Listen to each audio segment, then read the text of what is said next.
Is the recording started?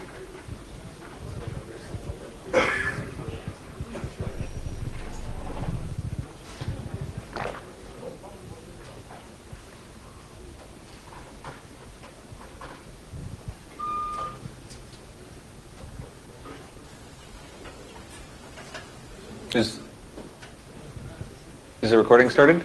Huh? I think you can start now. Okay. All right. So my name is Ian Romanek. I'm with the Open Source Technology Center at Intel. I'm one of the main developers on the GLSL compiler in Mesa. I'm going to talk about the experience that we've had over the last 3 years with a tree-like IR for the OpenGL shading language. So I'm going to spend a bit of time kind of going over a little bit of the background of the current compiler architecture and how we ended up with this IR. Talk about a bunch of the problems that we've discovered with the IR architecture over the last 3 years, and then talk a bit about ways to evolve the existing IR into something better that doesn't have a bunch of those problems. So we started this project in around 2010, and at that time, the GLSL compiler was kind of a disaster. Technically, it supported GLSL 1.20, but there were a lot of real-world shaders that just wouldn't compile or generated completely awful code. It was written using a custom parser generator. So the guy who wrote it, a guy named Michael Kroll, basically wrote his own version of Yak to write the compiler, and he wrote it as, and to put this in all fairness, he wrote this as an undergrad thesis project at his university, so that he got anything working by himself that could actually generate code and compile anything was a pretty spectacular accomplishment. But as something that you want to be able to run real applications, it just wasn't good enough. And it wasn't really an architecture that anyone else could understand or maintain or that we could make improvements on. In addition to the sort of custom parser generator, the IR that it used a register stack. So basically like the old 387. It was, yeah, there was a bunch of really weird choices in it. So we set out to rewrite it. And at that time, none of the people involved with the project, it was primarily myself and one other guy at Intel who were going to be working on this. We were graphics people and not compiler people, so we set out to find out what sort of the state of the art was in production compilers.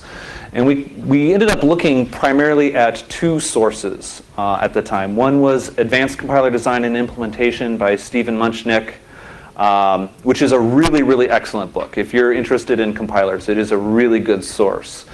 But it kind of has a disadvantage that it was published right just on the cusp of when SSA was becoming mainstream. So there's a chapter about SSA in it that he kind of prefaces with, well, there's this kind of new thing that people are trying, and we'll see if it takes off. The other source that we looked at a lot was David Hansen's classic text, A Retargetable C Compiler, which is the book that, if you've ever heard of the LCC compiler, is basically the book about that compiler. One of the interesting things about that book is he developed a fairly sophisticated system called LBERG for writing machine description languages. And so we sort of had this vision of, well, we have all these different weird GPU backends that we want to be able to support. Wouldn't it be great if we could just write a description of, when you see this kind of sequence of things, you can generate these instructions to do it, and it has this kind of cost. And his system had a really sophisticated dynamic programming architecture so that it would, kind of like an AI search algorithm, try to find the least cost instruction sequence for a particular set of IR. So we kind of had these two things as what we were building from. So from that, and particularly because of things that the way that the Elberg system works, it wants to know a lot about how partial values generated in expressions are then later used. Unfortunately, it also really wants to be integrated with your CSE pass and register allocation, and that's kind of where us not being compiler experts, we sort of missed that bit, but I'll talk a little bit more about that later. So what we ended up with is a tree-like expression IR, where we have a base class of R values and then all the different sorts of R values derived from that. Sort of the most important one being IR expression, where we have an enum for the operation, whether it's an add or a multiply or whatever, and then the set of operands that expression takes. So we get these kind of trees like this, where you've got a multiply, an add, and then a min and max expression. And so we could evaluate this tree, and by a fairly natural tree visiting way, be able to figure out, okay, this is and actually I should say MAD with saturation, right? So we can take this whole tree and figure out that it should be a single instruction. And we have a few passes or a few code generation bits in the compiler that work like this, being able to convert these sort of really common min-max trees to generate saturate modifiers, add multiplies to generate MADs. There's a whole, I think, 6 different kinds of trees that we can figure out are actually a lerp instruction. There's also a bunch of algebraic optimization passes that exploit this tree-like nature, so we can identify that if you have a POW instruction that's 2 to some power, we can actually generate the EX2 instruction instead. But it turns out that GPUs tend to have really regular instruction sets with primarily very, very simple instructions, and they don't have complex addressing modes. And primarily the benefit that you get out of being able to do sophisticated analysis of these trees is if you have CPUs that have crazy instructions or crazy addressing modes, like a scaled plus offset kind of addressing mode or post-increment addressing modes or things like that, that you can identify those in the trees and be able to automatically generate those instructions. GPUs don't have any of that. So a lot of this potential from these trees we discovered when we were quite deep into it. We weren't really going to be able to realize that potential. Plus, these trees can have various rotations and permutations. So if you want to be able to generate a MAD instruction, you have to identify this kind of tree and that kind of tree, and all other kinds of weird rotations, including transposing where the min and the max are to be able to generate the saturates. So being able to evaluate these trees turned out to be, in practice, a lot more complex than we had anticipated or had hoped. We also have difficulties with code generators so this particular tree ends up being a single instruction.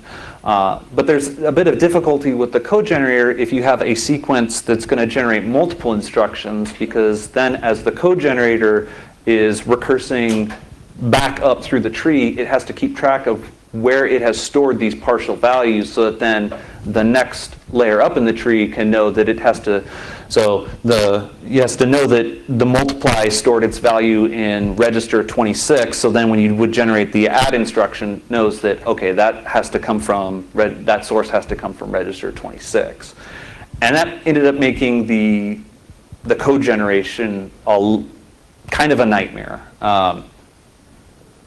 It also makes doing any kind of a CSE pass exceptionally difficult, because you have these crazy big trees, and you have to do your CSE on subparts of the trees. We also have difficulty identifying these kinds of sequence if, say, in the middle here, there's a swizzle operation, so that the result of the multiply gets swizzled, and be able to identify that when we're trying to generate the MAD instruction. And it ended up being a lot more complex than we had anticipated. Plus, you have the difficulty of if what the developer has written is some piece of code like this, where your multiply and your add don't end up sort of naturally in the same tree, the tree processor will completely miss, oh, hey, I can generate the value, if X isn't used anywhere else, I can generate the value of Y using a single MAD instruction.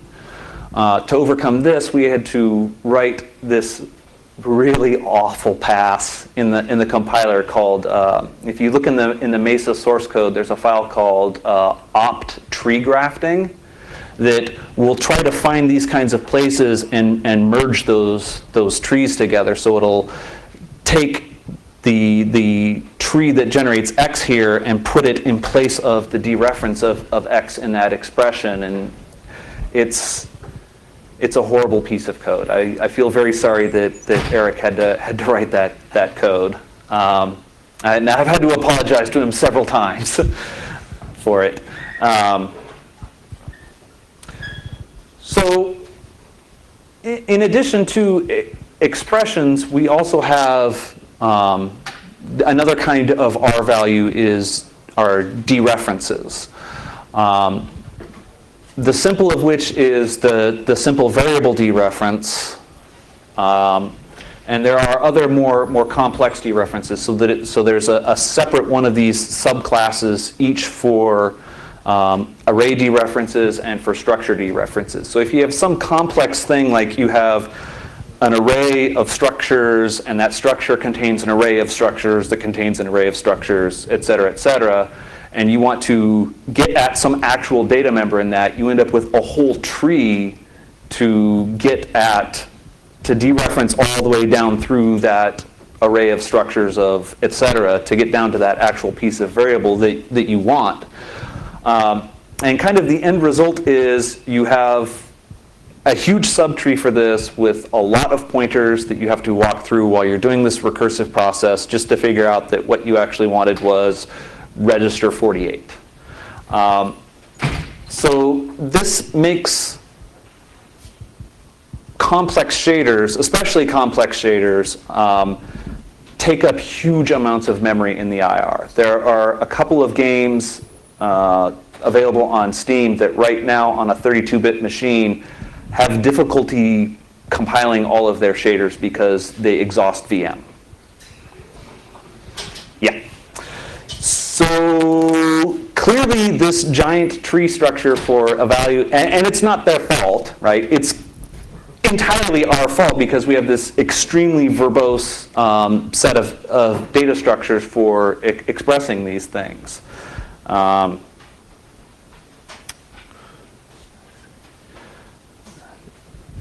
So we kind of have three main kinds of R values. We have expressions, we have these trees of variable dereferences, and we have constants. And dereferences are used, have the exact same structure for dereferencing temporaries, so both temporaries that the application has explicitly declared that only exist during the lifetime of the shader, and temporaries that are automatically generated by the compiler. Uniforms, shader inputs and outputs all end up looking the same in the compiler, even though at the code generation backend they may be treated differently. And these end up being plunked into the assignment instruction, which has a dereference for the left-hand side and then some R value tree for the right-hand side, and a condition modifier on it. So we put that in there with the intention that any assignment could be a conditional assignment. Many GPUs have either predicated execution or have explicit condition codes on all of the assignments. so that the instruction may not write its value depending on the value of the condition code. So we kind of had this thinking that we would use this automatically as we're generating code and flattening out if statements and doing things like that, and be able to generate things compactly and make it easier on the code generation backend. But the problem is, this right-hand side isn't just add X and Y, it's potentially this giant tree of Gook that's going to generate 46 intermediate values, and maybe all of those need to be conditional, maybe they don't. It kind of depends on the back end. So we have this thing in there that should have made things easier, but in practice actually made things quite a bit more complicated, because now all of the optimization passes, when they're trying to do value tracking or do dead code elimination or things like that, have to be aware that maybe an assignment occurs or doesn't, because they're all conditional. And it just sort of, it made things more difficult instead of making them easier. So we had all these great ideas and all these things that really seemed like a good idea at the time, and most of it turned out to just be painful and sort of make everyone's life much more difficult. The only thing that, out of all of this, that sort of panned out was when we created the tree structure, we created a set of sort of helper classes to make it easier to traverse through the trees and only execute operations at certain kinds of nodes in the tree, so you could do things on them to make writing independent optimization passes a lot easier. And that has worked out, but it's been kind of a double-edged sword. So on the one hand, it's really easy to if you want to write a new optimization pass that identifies a certain kind of sequence and replaces it with a different kind of sequence, it's really easy to write those. You can sit down and probably write 2 of them before I'm done with this talk. The flip side of that is we've got about 27 of those, and so now we have all these different optimization passes that operate completely independently, and most of them, once they've done some modifications on a set of instruction trees, have to stop, because now they've changed information that they later need and basically start over. So through a whole optimization sequence, we end up running through all of these trees hundreds of times. So we're walking through these trees, through all these pointers, through these extremely verbose dereference structures. It's extremely, I'm not even going to say it's cache unfriendly. It's downright cache mean. And the performance of it is fairly awful, right? So we've kind of made this trade-off that it's easy to do this thing, so we've done the hell out of this thing, and it's ending up being fairly costly. So I think the first thing that we need to do is attack sort of the wordiness of these IR trees and try to get some memory back. So one of the things that we should have done in the first place is basically have 2 different sorts of ways that we keep track of values. Anything that is or has an array, just pretend that we're on a CPU and give it some memory locations. Fortunately now, we actually have a lot of infrastructure for doing this kinds of thing, these kinds of things in GPU programs, thanks to uniform buffer objects, where you can create a region of memory that has a bunch of variables in it that you can directly access from the shader. So we have a bunch of this infrastructure now, and transitioning to, at least during the initial compilation phases, just putting everything that's an array into sort of a fake UBO, and then assuming that we'll optimize it out later, would be pretty easy. And then everything else, just give it a fake register out of a pool of infinite registers, right? So just have a 32-bit register set. And then keep a mapping of register number to IR variables, so that we can still be able to tell that this register is actually a vertex shader input if we need to generate different code for that. As a follow-on to this, we could also include swizzle information on the register usage. So even though we would have this extra mapping to say that register 238 is actually variable foo, it would end up being a lot smaller than the current IRD reference system for a few reasons. The biggest one is that there's one mapping per variable instead of there being an IRD reference for every time you try to use the variable.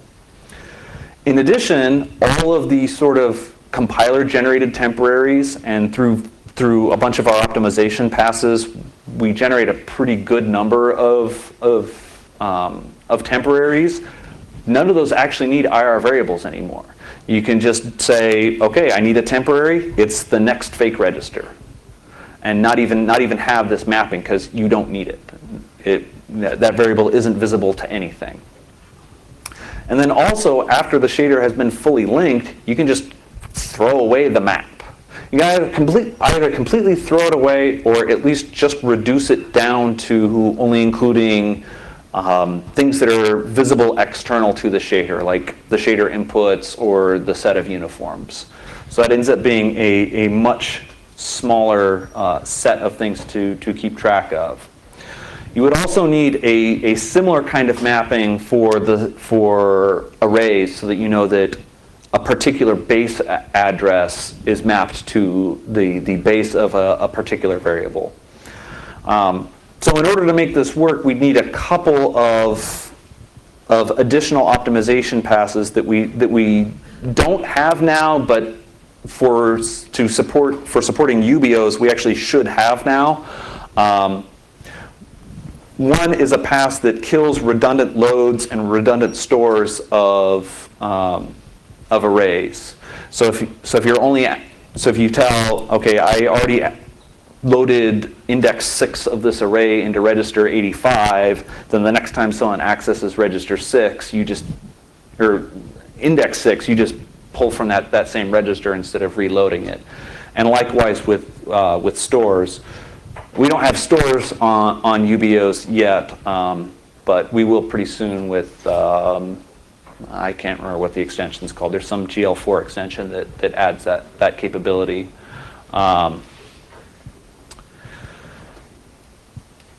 So then if you've managed to kill all of the redundant loads and stores of an entire array, then you can kill its entire mapping to memory and just keep that array in registers. Since we have a lowering pass already for GPUs, most GPUs can't do non-constant indexing of certain kinds of arrays. So quite a few of them can't do dynamic indexing of the arrays of the output from the vertex shader to the fragment shader, for example. We already have a lowering pass that converts that kind of dynamic indexing to some really ugly, awful code that makes it look like a bunch of constant accesses. With those optimization passes and the existing lowering pass, we would end up with parity with what we have today. So then what we end up with is, instead of the current tree of Gook, we'd end up with a bunch of UBO loads and something that looks like this for our R values. So still, because it's going to still derive from, I think my laser died, from IRR value, it still has type information, so we haven't lost that. And this structure on LP64 systems has the same size as the existing IRD reference variable, but it's larger by 4 bytes on LP32 systems.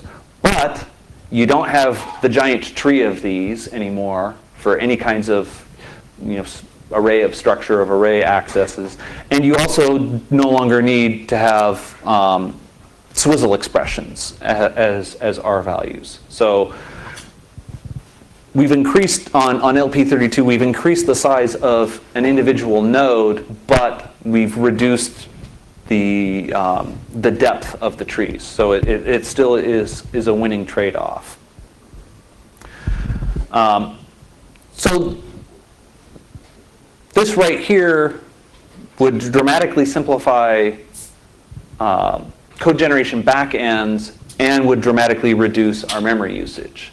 It's also worth noting that if you, after having done linking and done dead code elimination, if you make a quick pass over the instructions and sort of compact out holes in the used registers, you could keep track of the highest register number that's been used, and the code generation backend, if it says, oh, the highest register number that, highest fake register number that was used in this program is 48, and I have 128 registers, then the backend doesn't even have to bother doing its own register allocation pass. So for simple shaders, this would actually make code generation quite a bit faster too, because you don't even have to bother with what, at least on the i965 driver, is the single most expensive part of the code generator. So that seems like winning. So the next place that we want to go after having reduced our memory usage is we want to get to what I'm going to call flatland. Get out of this forest of trees and get to a flat looking IR. And I think that would look something like this, where you've kind of smashed a single IR expression into an IR assignment. So you have the register of the left-hand side, the operation that's going on, the registers that are the right-hand side, and the right mask. And already from this, where we're sort of giving everything its own fake register, and we've flattened things out, you can almost smell SSA coming. Right? It's almost there already, but there's a couple of additional things that need to happen to actually make that work out. And there are a couple other R value like things that need some treatment. So IR calls, we have an additional instruction for function calls that pass the list of parameters. Already kind of look like this, where the call has a location where it's going to assign the return value of the call, and then the function that's being called, and all the list of parameters. That would get refactored into a new kind of class hierarchy. Also, texture instructions are kind of a mess in the current IR, because GPUs keep adding new texture instructions that have additional parameters. So we kind of keep growing this horrible instruction node in the IR. And I think what we want to do with that is just throw that away and make texture instructions look like function calls in the IR that are and kind of take a page out of the LLVM playbook and use what they call intrinsics, and just have specialized intrinsics for texture instructions instead of having them be specific opcodes. So if we flatten things out like this, we've lost some information. We no longer know how this value that's generated by a single instruction is later used, right? So if we have a multiply instruction, we only have that multiply instruction in isolation. We have no idea when examining that the only thing that ever uses this multiply instruction is an add instruction, and that add instruction is only used by a min, and that's only used by a max. So we don't have any way to generate the mad sat instruction anymore, at least not directly. And also some of the optimization passes that want to take different kinds of sequences of instructions and replace them with a different single kind of instruction become more difficult. So a lot of those instructions we could probably sort of immediately generate as this, what I'm calling IR calculation, which is, I think, a fairly terrible name, but I couldn't think of anything else better to call it when I was writing these slides. If when we were going, say, directly from the AST to IR, even if we could generate the MAD SAT, then almost all of the optimization passes that we currently have create new opportunities to generate these complex instructions. This is especially true for the lerp instruction. We had a lerp pass that operates at the high-level IR, and then we found that because of optimizations that happened in our back end on the lower level IR that the 965 back end uses, that even it was creating more opportunities for it to generate lerp instructions. So we had to create a pass that operated on that IR. So we have multiple things that are trying to generate lerp instructions. So we still need to be able to recognize these things that were really sort of tree-like flows of expressions to be able to generate more complicated things. So we could, go backwards from this back to a tree, run a tree grafting pass on the forest of trees, then use that to go back into this form to get those complex instructions. But I felt myself getting a little bit sick just saying that, much less having to write that code. And I think if I make Eric write that code again, he'll cut me. So the way that compilers that don't have tree-like IRs traditionally do this, and that, by the way, is pretty much all of them, is using UD chains, or at least a simplified form of UD chains. And I know at least one person in the audience is already thinking, but you don't need UD chains with SSA. No, that's not entirely true.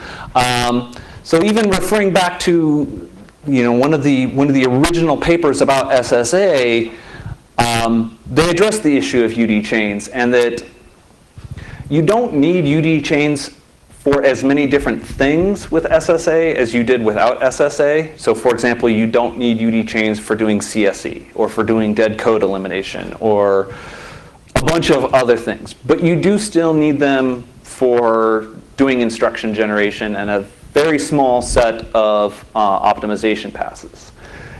The advantage that you get with SSA is that you get a whole bunch of simplifying assumptions about your UD chains, and they're a lot easier to generate and keep up to date, and you can represent them more compactly. And for what we need to maintain code generation parity with what we have today, we can get away with a really, really simplified form of UD chains so that we won't have to, so a really simplified form of UD chains that roughly matches what we would still need with SSA, so that we won't have to really throw away any code when we make that transition, and the two can live side by side. So primarily what we need to know is within a single basic block, when is a value only used by one other thing, and vice versa. When, since it's within a particular basic block, when does a value that's consumed only have a single reaching definition? Any other cases, we don't even need any information. Just, okay, don't even bother tracking that. So we can get away with a really, really simplified form that we would generate directly from the tree and be able to keep up to date in a really easy way. So one other thing that we can't do today, and for which we would need UD chains, is to be able to detect cases like this, where we have two different and I believe that we would get this after going to SSA. I wouldn't want to try to do this before, where we have two different reaching definitions of X, but if we just pushed that clamp back up into each of those basic blocks, we could generate a DP with saturate on both of those and be able to cut an instruction out of what we generate today. What we generate today is two dot products and then an extra move with saturate today that is useless. Actually, we might, in the back ends, we might have, I actually think in the 965 back end we have a pass that tries to push those tries to eliminate those moves with saturate. I don't know if other backends have similar thing. So there's a couple other bits of dirty laundry in the current compiler architecture that I wanted to bring up. They're kind of outside, they're sort of orthogonal to the mistakes that we made with the IR. We don't explicitly track basic blocks. We kind of implicitly have them because of the way that if instructions and some of the loop instructions are structured. But there isn't an explicit structure that's here's a basic block. And that ought to get fixed. And I think that will sort of be fixed when we do a transition to Flatland. It was really difficult to keep basic blocks before. The tree structure made it a lot harder. As soon as you tried to move things around in the trees, it would invalidate your basic blocks, and you would basically have to build them from scratch. So we just didn't bother. We also don't have an explicit IR for switch statements. When at AST level, when a switch statement is encountered, it's immediately translated through some really horrific code into a sequence of if statements, which most of the time is what your GPU is going to do. However, if the switch value is uniformly constant, almost every GPU would be better off using a jump table. And we have absolutely no way to generate that. We haven't cared about it too much because if you look at ShaderDB, there are exactly 0 occurrences of switch. So part of that, though, is an artifact of there not being a lot of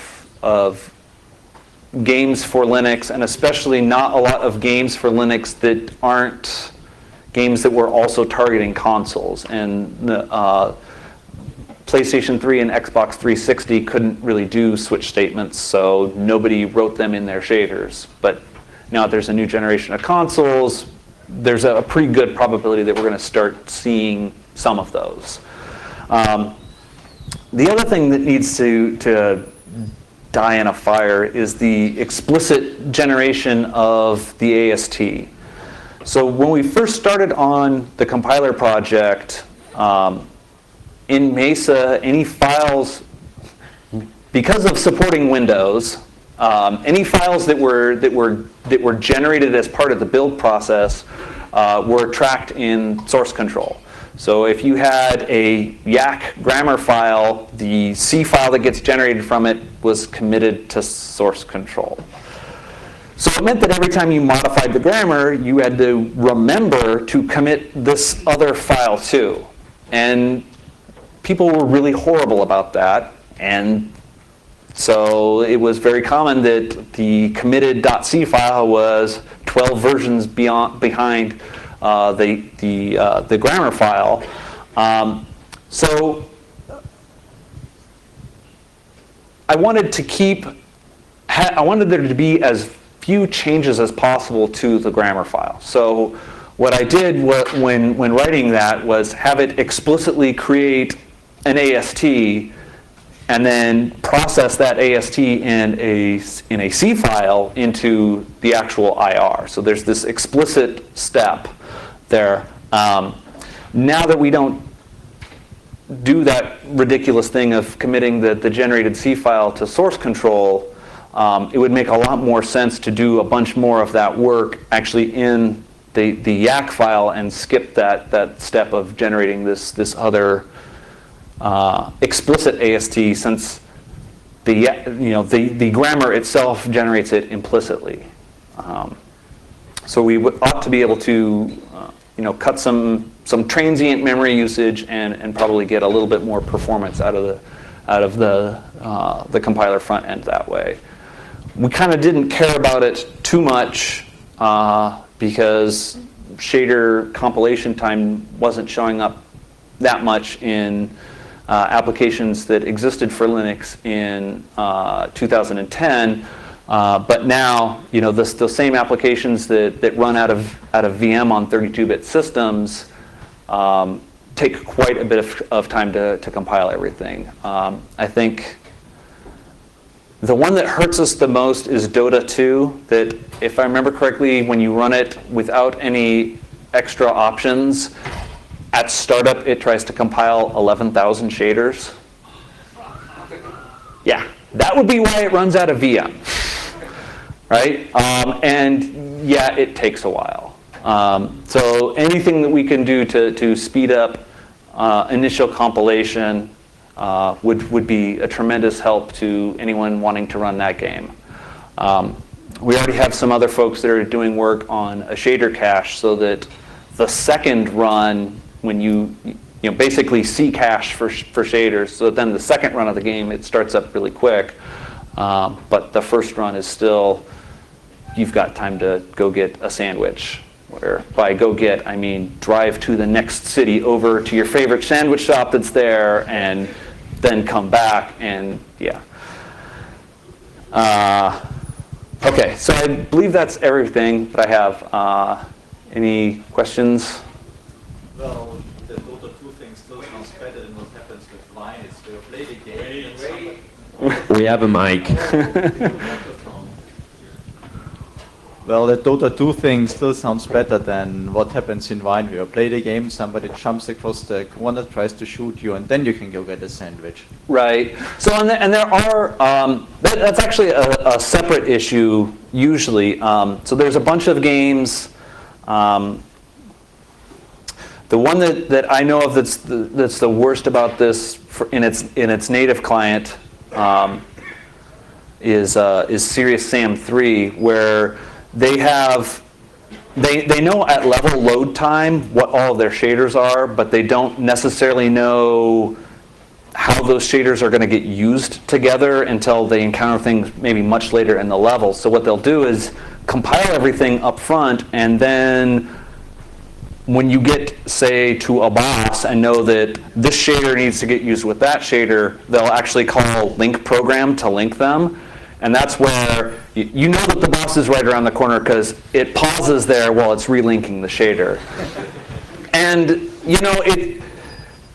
it seems like a silly architecture, but it turns out that's sort of the natural way to do things in DirectX, where everything is separate and you just have, you construct your shaders so that the outputs of one and the inputs of the other are going to have the same layout, and then at any time you can arbitrarily say, use these two together. That functionality is available in OpenGL through separate shader objects, and as soon as I get back to Portland from this conference, I'm going to get back to working on that. So a bunch of those apps will start to have a much better experience once that code lands. DirectX apps, they also assume that feeding the shaders is cheap. Right.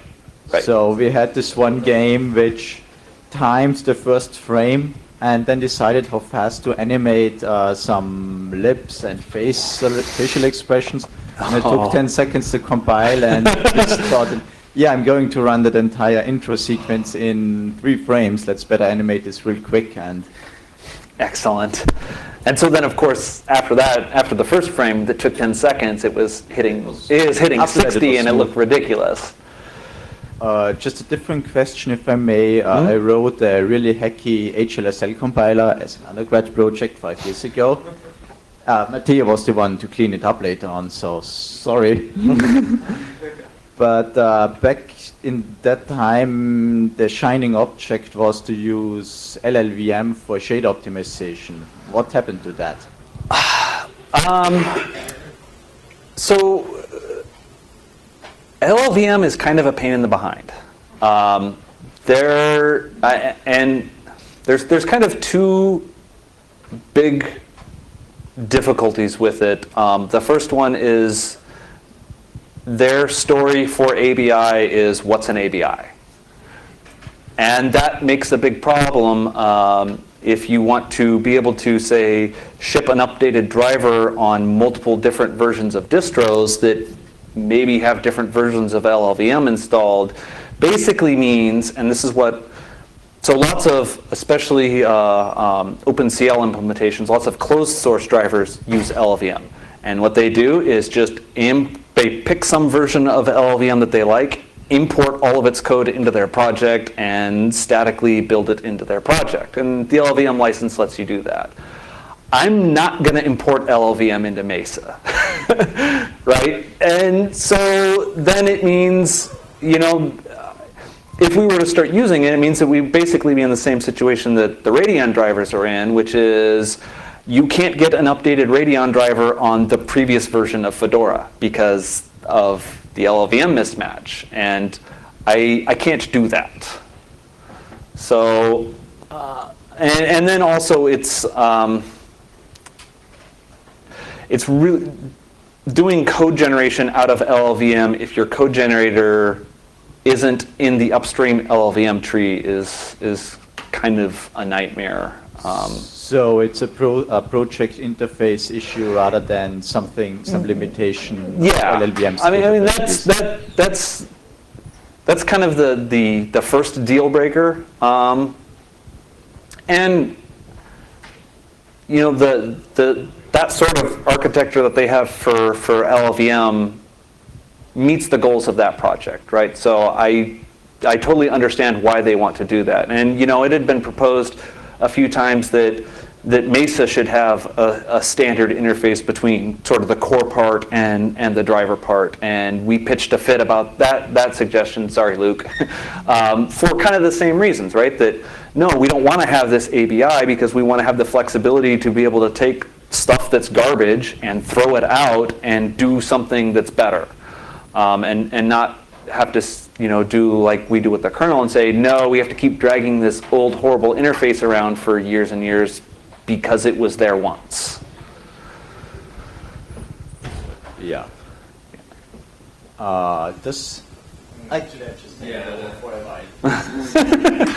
We don't have much time left. Yeah, I see I'm running out.